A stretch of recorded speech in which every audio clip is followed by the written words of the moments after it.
everyone. Today we are going to discuss on the topic electric field due to a uniformly charged thin spherical shell. So here you can see we have drawn a thin spherical shell with a uniform surface charge density sigma. So the electric field on this spherical shell is radially symmetric. We have already discussed our radially symmetric electric field. That is, electric field is along the radial direction, okay, of this shell. And here we want to find out the electric field at different points. Suppose outside the shell, inside the shell, and on the shell. So to find out the electric field at different points, we have to draw Gaussian surfaces. That is, we have to apply Gauss's theorem to find out the electric field. So let us imagine a point P at a distance r, from the shell, and we want to find out the electric field at this point. So in order to find the electric field at this point, what we have to do, we have to draw a Gaussian surface or a Gaussian sphere of radius r around the shell, and this shell is of radius capital R. So this is the point P, and we want to find out the electric field at this point, which is at a distance R. So our first point deals with finding the electric field at point P, which is outside the shell. So we want to find out the electric field outside the shell. So for this, what we have to do? First of all, we should know the charge present on the Gaussian surface. So charge Q will be given by, now the charge present inside the Gaussian surface is the charge on the spherical shell, which is given by, so now we know sigma equals to Q by A. We all know this is the formula of sigma. So in this case, sigma equals to Q by A. A means the area. So here the area will be 4 pi r square. Okay, surface of the spherical shell. So 4 pi r square. So that is Q equals to 4 pi r square into sigma. So therefore we can write it 4 pi r square sigma. So note here it is capital R, not small r. Okay, because the charge resides on the surface of the shell. Okay, so this is our charge. Now by Gauss's theorem, what we can find out? So by Gauss's theorem,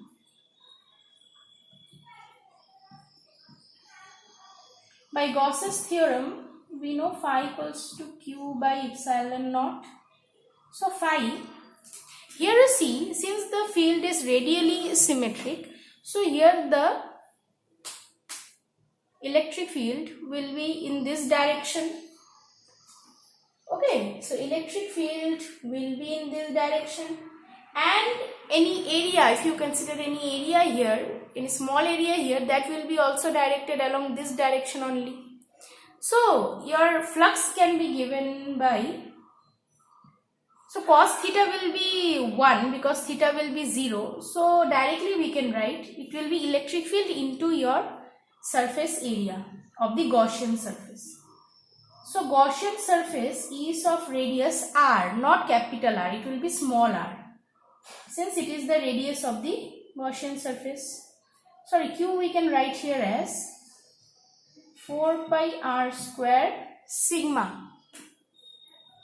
Okay, so what we get, 4 pi r square sigma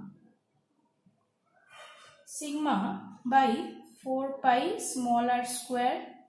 So 4 pi and 4 pi will get cancelled, and what will remain?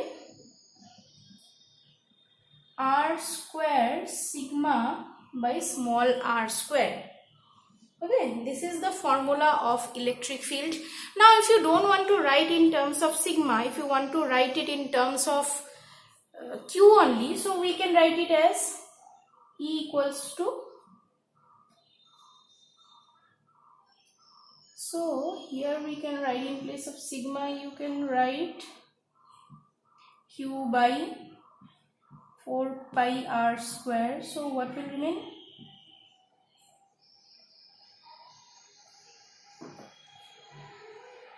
So okay, here one sigma epsilon naught is here, so one epsilon naught.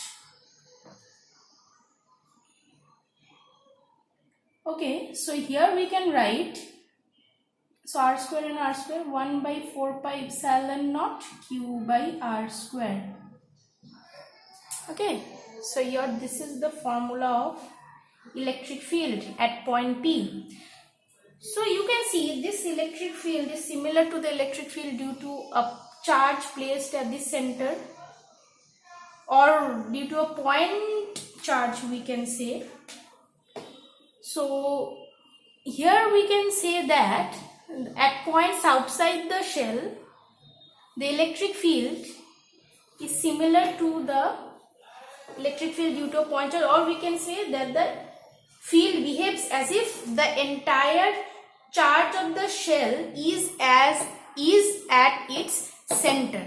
Okay, so this was our conclusion, and this was the electric field for r greater than capital, that is this distance is greater than the radius. Now if you want to find out at points on the shell,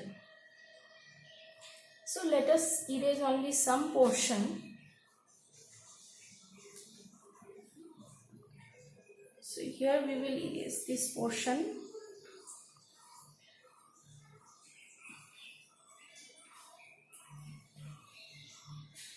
So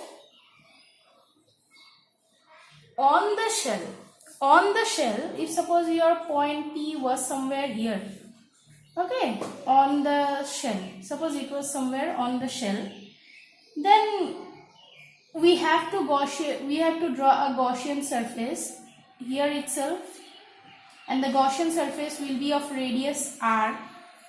So again same, so the charge enclosed by the shell will be, we can write it as again 4 pi r square sigma. Now by Gauss's theorem again we can write phi equals to q by epsilon naught. Now epsilon naught will be given by electric field into 4 pi small r square, because this is the radius of the Gaussian surface. Now q you can leave it like this only.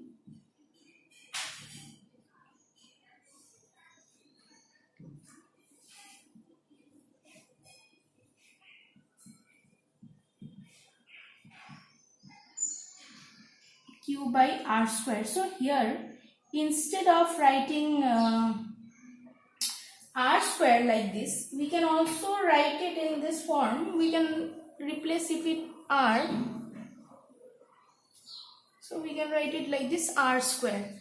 Now r and r, small r and capital R will be same. So here what we will get, if you replace q by 4 pi r square sigma, we will get 4, not r square, we will get sigma by epsilon naught. Okay, so this is the electric field. So you can write this formula also. You can leave up to here also, or if you want to reduce it further, you can put the value of q from here and you can find this formula also. This is also valid.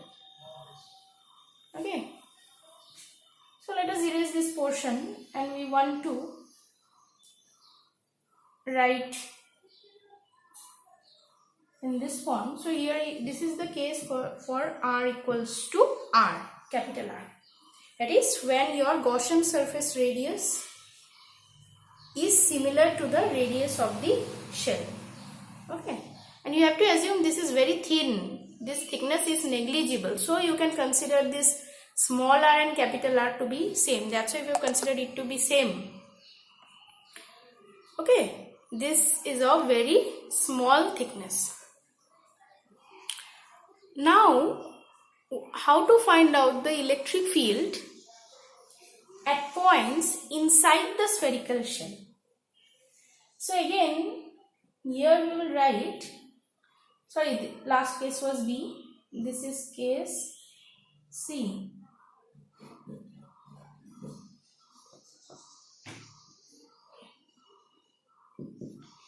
Inside the shell. So in this case, what we have to do, in this case, we have to draw a Gaussian surface of, suppose a point P is here. So we have to draw a Gaussian surface of radius smaller. So now, again we have to find out the charge. So in this case, the charge will be 0. Why? Because you see the charge resides on the surface of the shell and no charge is inside the shell. Okay, so for this reason we are writing here Q equals to 0. Now again, for Gaussian surface, if we apply Gauss's theorem, so E into 4 pi r square. Why? 4 pi r square we have written because this is the Gaussian radius. So 4 pi r square, and Q here, Q by epsilon naught, Q is 0. So this term will be 0. So finally we will get E equals to 0. So our conclusion is that electric field inside the thin spherical shell is 0. Okay, there is no electric field inside the shell. Okay, so out of all the conclusions we have drawn, we can draw a graph showing the variation of E with R, or distance we can say. So here we can say, so variation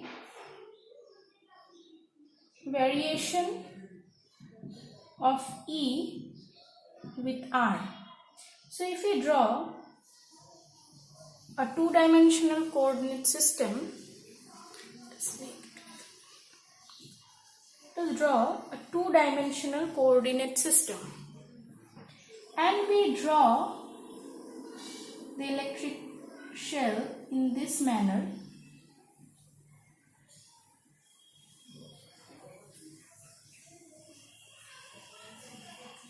So this is the electric shell. Okay, so this is, we are drawing a rough diagram, so it is a little bit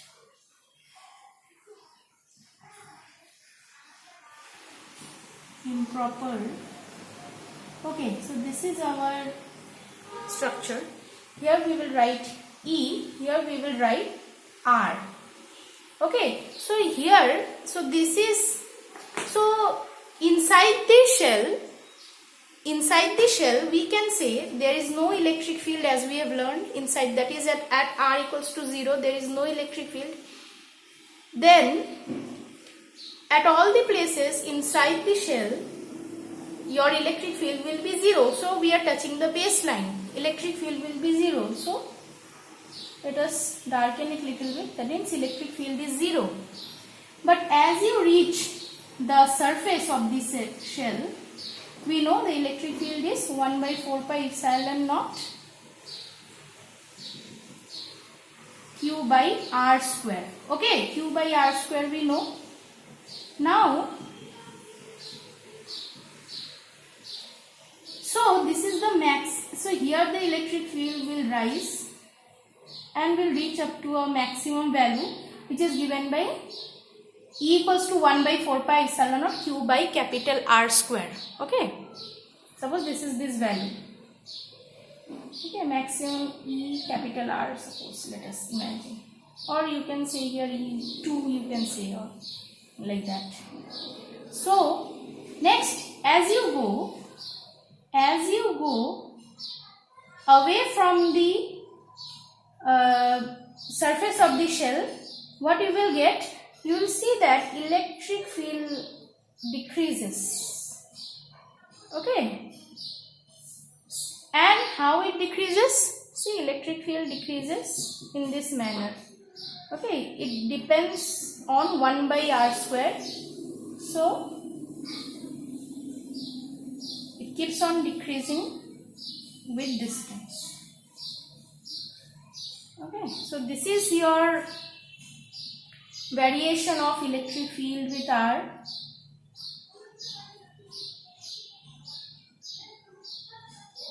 So this is very important for your exam.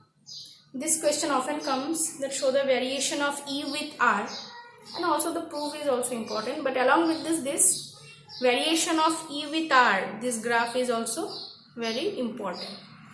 Okay, so I hope you understood my explanation, and if it is up to the mark, please put a like and also subscribe so that you may get more notifications of the videos I make. So that's all. Thank you.